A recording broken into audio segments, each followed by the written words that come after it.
So big question, right? Are housing prices sustainable?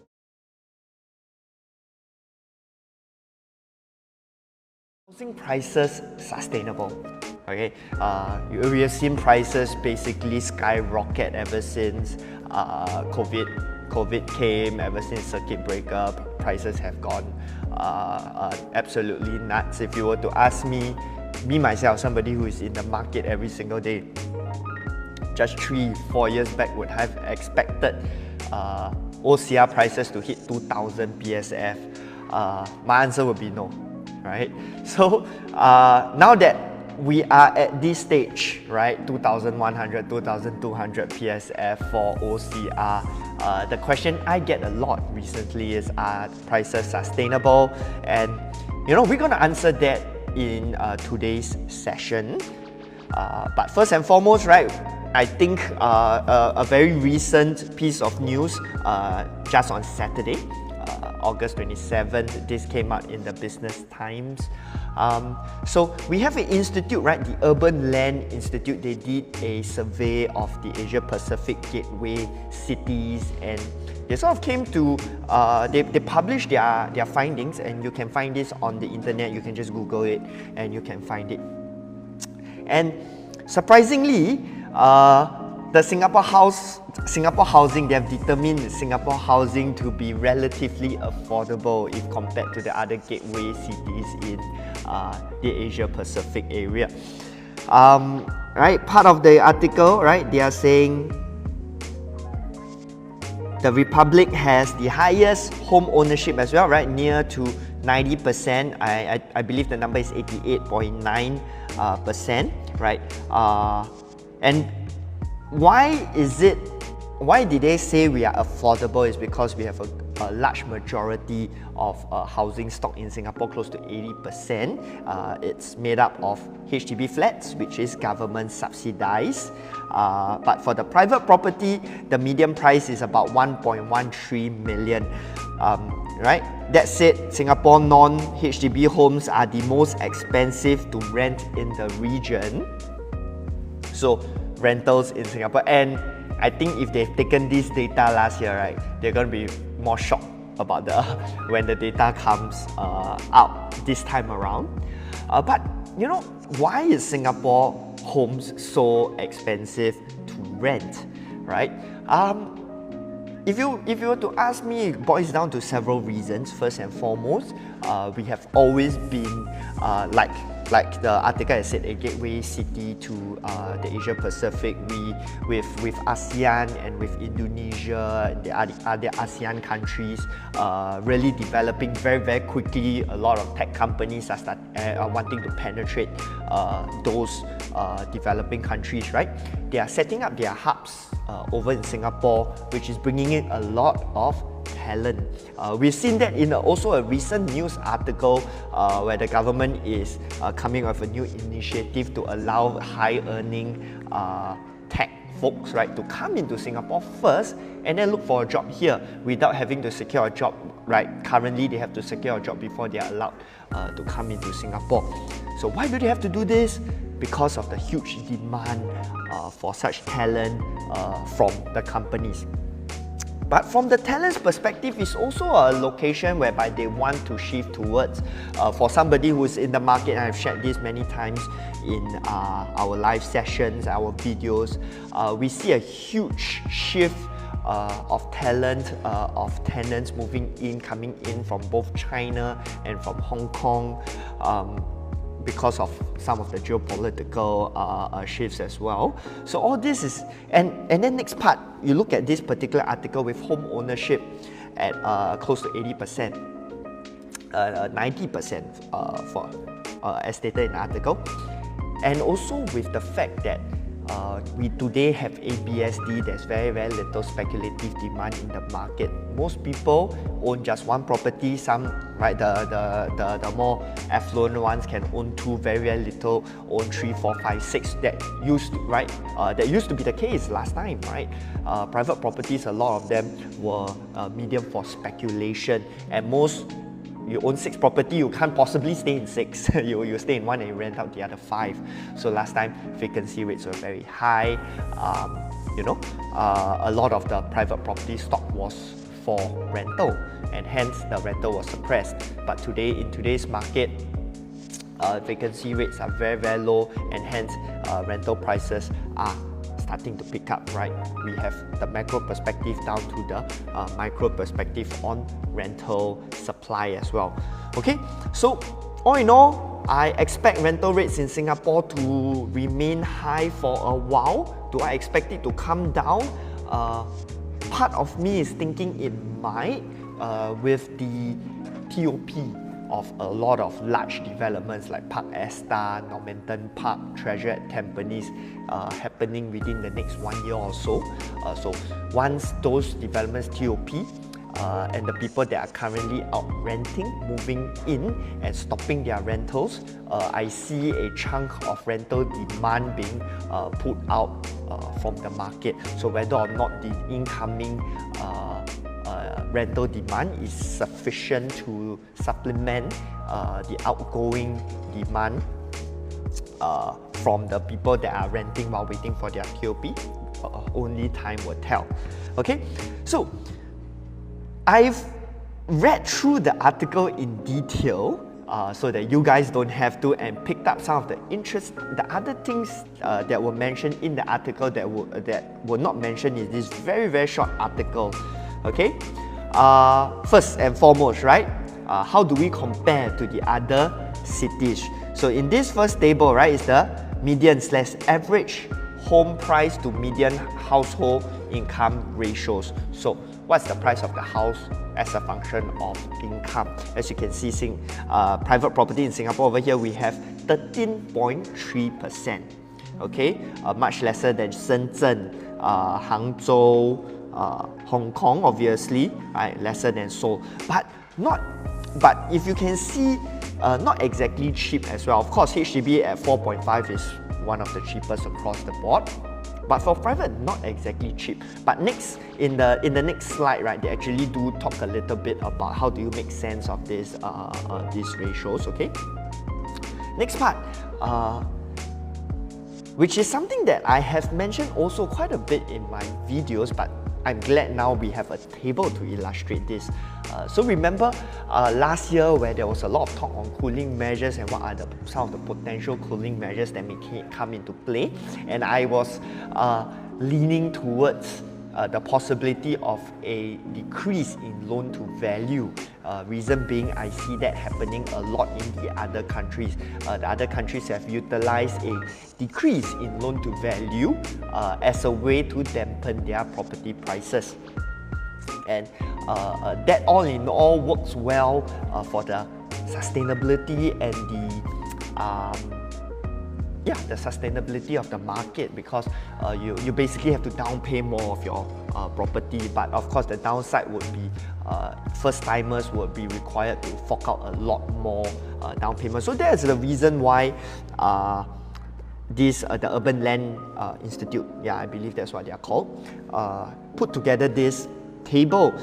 So in this table, as you can see, Singapore is also classified as one of the countries that is easiest for first-timers, the easiest to own a property because of our low down payment requirements. A lot of them always complain, wow, so hard to buy a property, so hard to make a move into property. But sometimes there's a Chinese idiom, right? You 身在福中不知福, right?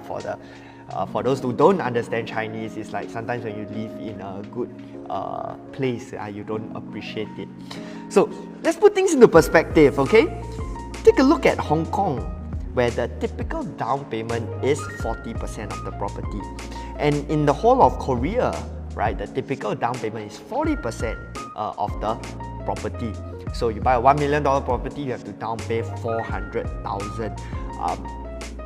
Right, and that is the average/median prices of the properties around there. So a young couple, right, and for those cities right, those countries, they don't have affordable housing options.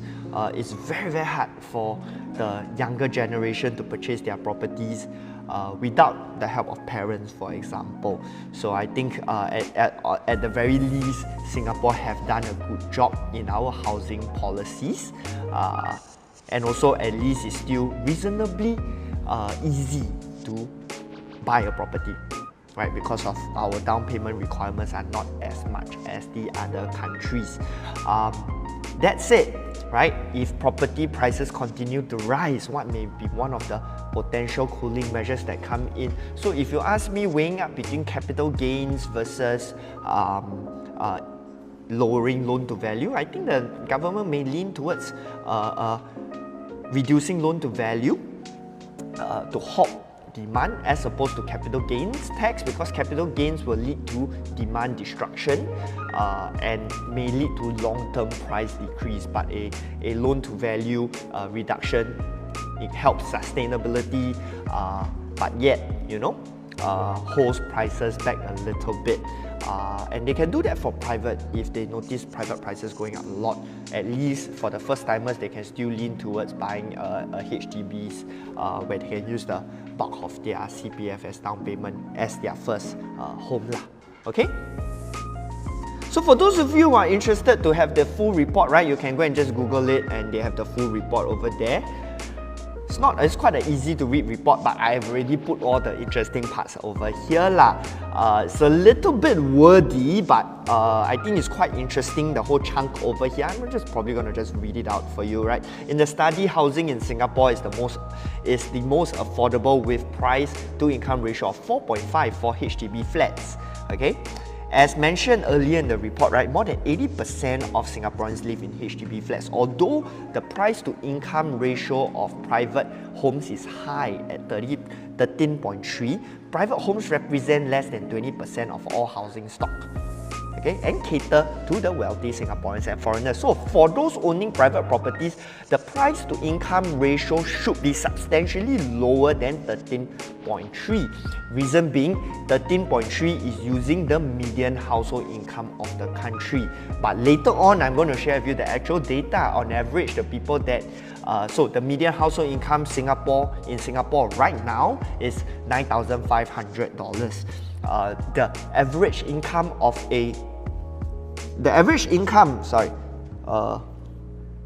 average income of someone staying in a private property, right? The average household income of somebody staying in a private property, later I will show you, it's closer to 19,000. So if you're looking at that, the price to income ratio of somebody staying in a private property should be substantially lower than that, meaning the private property prices are still affordable for the people that can afford the private properties. Okay? Now, the second part, so that's how we make sense of this 13.3%. Hello, sorry to interrupt. We'd like to take the opportunity to thank you for watching the video and also to share why we do what we do. Is to empower consumers with hard facts and figures, quality research and real-life examples to allow them to make the most informed property decisions. So if you found our videos useful, the only thing we ask for is for you to smash that like and subscribe button so that the YouTube algorithm can push out our videos to more consumers. Thank you, and back to the video. Not percent, this 13.3 price to income ratio, okay? The low cost, the second part, the low cost of HDB units is tied to high priority of the Singapore government has placed on providing affordable housing to its citizens. It's understood that the government owns approximately 90% of all land in Singapore.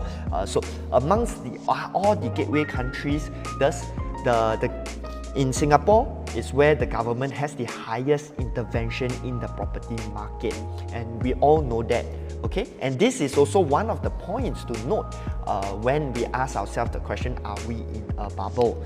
Okay, because as a government with so much control, so much intervention policies into the property market, they cannot allow and they do not allow for bubbles to form.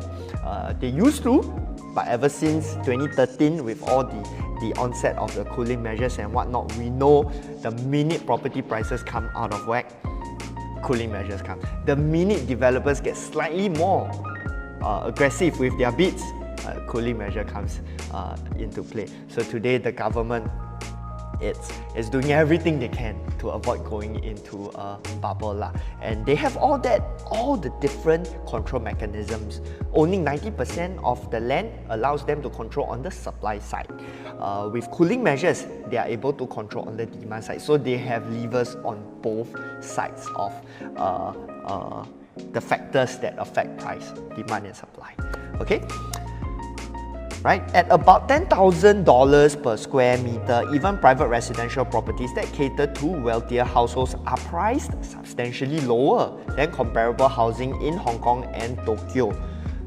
So sometimes we always complain, right? But later on I will share with you an analogy lah. It's good to zoom out, which is why I like to read articles like that on the Asia Pacific level, even on the international level. It's just so that you can gain some sort of a perspective on a more global level, on a more regional level, as opposed to just looking at the newspaper articles and keep complaining that the prices are very, very high lah. Okay? And the next part is also interesting, which is why I put this whole chunk inside lah, because there's a lot of interesting nuggets, interesting things to learn from here. You see, the next part, right? The policy for redevelopment of existing buildings is considerably lax in Singapore as compared to other countries, right? You can go en bloc 10 years after construction, as long as 80% of them, of the residents agree. I think most of us know that. But what I think a lot of us don't know is that in Hong Kong, you need to be after, you can only go for en bloc after the development crossed 50 years, and in Korea after it crossed 40 years. So what that means, right, is that supply is even more restricted in those countries with all these rules. And in Singapore, they have you can churn the supply a lot easier. Okay. Now next.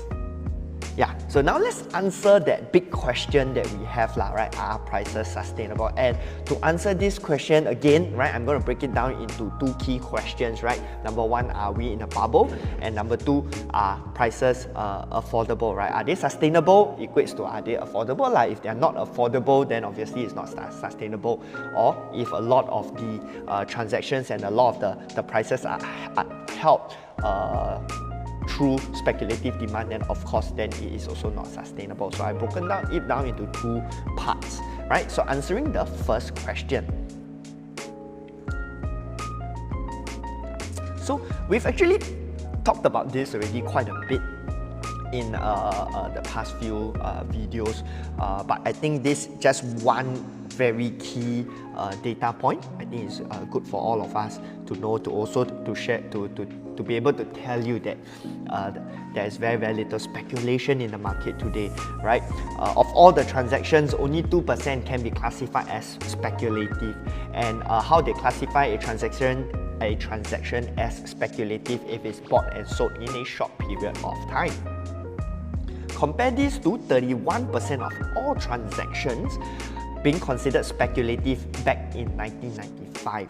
Okay, so with the implementation of seller's stamp duty on residential properties, that has reduced all this speculative demand right down to close to zero at just 2%. So I do not see a bubble forming in the property market. But of course, that's just one part of it, right? A bubble also forms when people are buying properties that they cannot actually afford. So how do we answer that question? Now we look at data, and we get all this data is publicly available either on SingStat or data.gov. That's where I got all this data from. So if you're keen, you can go inside there and take a look. Okay, so what are the data that I use? Number one, the Singapore residential household number stands at 1.39 million at this point in time, and of that percentage, okay, we have 16.5% that stays in condos and 4.9% that stays in landed property. So if I were to wrap these two percentages together, basically is people that do not stay in HDBs lah. The number stands at 21.4%, and if you take 21.4% on 1.39 million, you get about 297,000 households that do not live in HDBs. Okay, so now remember this number, 297,000. Okay, which also means that about 1.09 million households stay in HDBs lah. Okay, now how do we make sense of these numbers, right? So if we were to look at affordability, the median household income in the Singapore household right now stands at $9,520 or as of 2021. Okay, and if I make the assumption of the family then taking a 30-year loan at 75% loan to value, they are able to afford a private property of up to $1.5 million.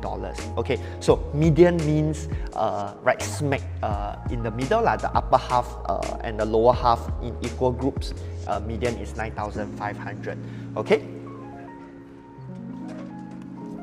Now, if you were to look at, but again, median isn't really the best indicator for affordability, especially if you are looking at the private market, because for the private market, at the 50th percentile, to be honest, 9,500 combined household income is really a bit tight for you to consider upgrading. You can, but it may be a bit tight lah.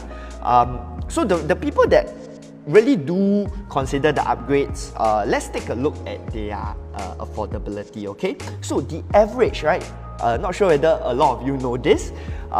You can even find this figure in SingStat, okay? It's the average income of a family that stays in a 5-room flat or an executive flat. Alright, and that average comes up to $13,000 per month, and at $13,000 per month, you can work out a private purchase price affordability of about $2.13 million. And this is the figure that I quoted just now, 19,000. Okay, so that is the average income of a family that stays in condos, right? And now that affordability then comes up to be $3.2 million. So just remember these figures, okay? Next part, next data point. Okay, so now this table states shows the this table, the name a bit long. Let me read it out to you. Okay, this table is the average monthly household income from work among residents employed households by decile. You want me to repeat that again? Average monthly household income from work among resident employed households by decile. Okay, English, in English, okay, that just means the government takes the whole population and break them down into 10 equal groups. And then out of that 10 equal groups, okay, let's say in the top earning group, they take the average income for that. And for that would be $28,900, as you can see. Then the second highest group, right, that comes out to be about $20,420, right? So it's just different ways to organize data lah. So decile is one of the ways. Okay, so how I interpret this, okay? So you can take a look at the decile from from 7th to 10th. That means there's 1, 2, 3, 4, about 40% of the population makes more than $14,000. And how does that translate into households, right? There's about 556,000 households that can afford a private property of up to 2.32 million. Now, how many, do you remember the figure on how many of them actually stays in condo/landed? Over here, 297. So we actually do have quite a high number of households that can actually afford but have not yet upgraded, right? And their affordability stands at about 2.32 million based off the fact that the average of that percentile makes about 14,000, right? Just that decile, it's not even that percentile, because if we look at the 8th decile, right, which is the top 30%, it gives us 417,000 households, still a larger number than the earlier number, that 297,000 that is currently staying in private properties. Okay, as we go up to the top 20%, it's 278,000 with a affordability of 3.39 million. Okay, so now all these numbers, I think maybe some of you already blur, but let me summarize it for you guys. Singaporeans are very, very well to do. Another article that I have not put inside is the fact that Singapore is going to have the highest percentage of millionaires, right? The recent HSBC survey done, highest percentage of millionaires. More or less, I believe the article is for everywhere in the world, higher than the US, Australia, and things like that. Currently, I think the top ranking is Australia. So income levels are really, really increasing, and at the kind of income levels, a lot of Singaporeans can actually afford to upgrade, can actually afford to stay in HDBs. The current median price of a private property only stands at 1.13 million. The current median price of it, I did not put in that figure. Is it? Yes. It's over here at the bottom part. Over here. I don't think I can draw it. Can I draw it? Maybe here I can draw.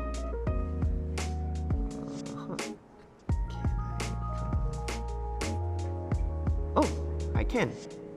Can you see it? Can you see the screen if I'm drawing?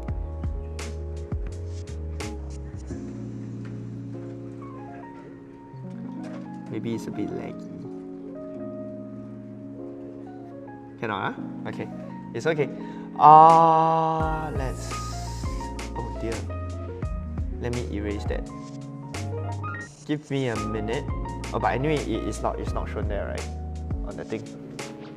Huh?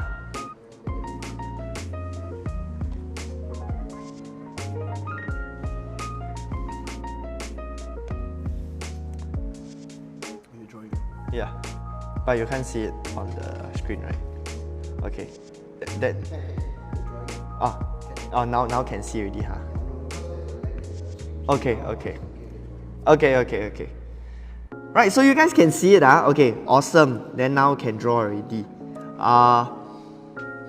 Yes, so I wanted to show you this figure. 1.13 million is the median household median price for private properties lah.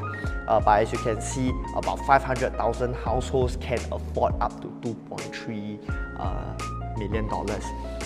So I still see quite a fair bit of room to grow, right?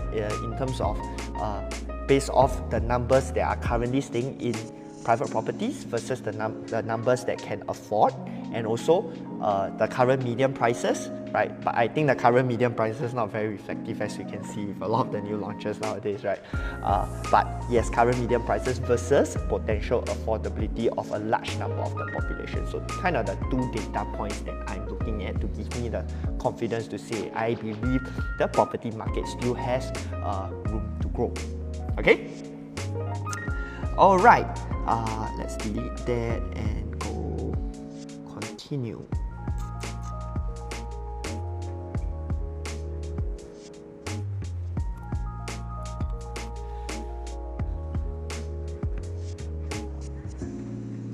Right, so the analogy that I wanted to give you guys is, why do I pull out all this data, and why did I dive into the Urban Land Institute's research across the board? And if you guys follow our channel enough, you know that we don't of course, we dive a lot into the Singapore property market, but we do give analogies and we do give examples of what's happening abroad as well.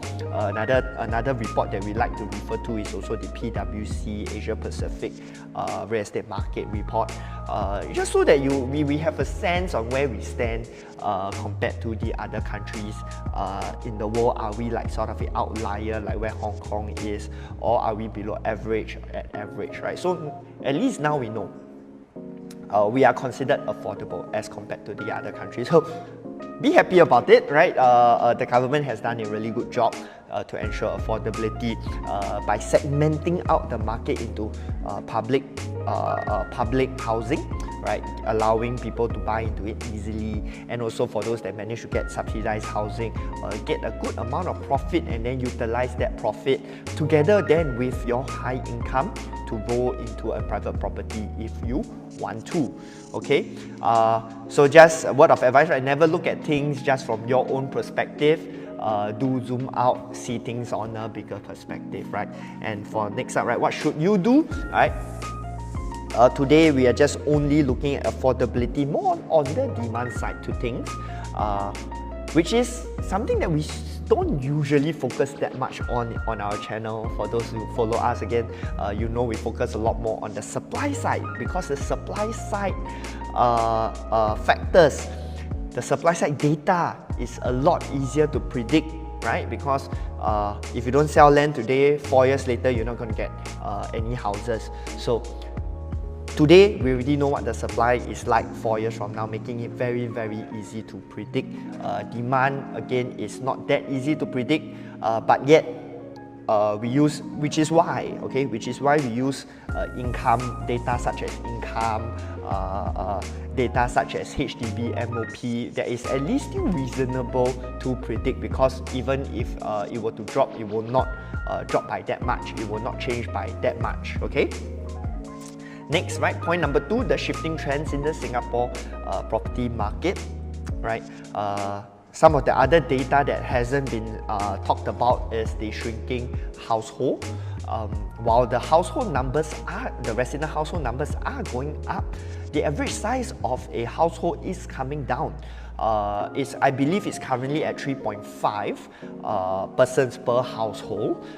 And I think the government is expect that to come down even more, like, as we get more singles, people that are not getting married, or those that get married and don't have kids.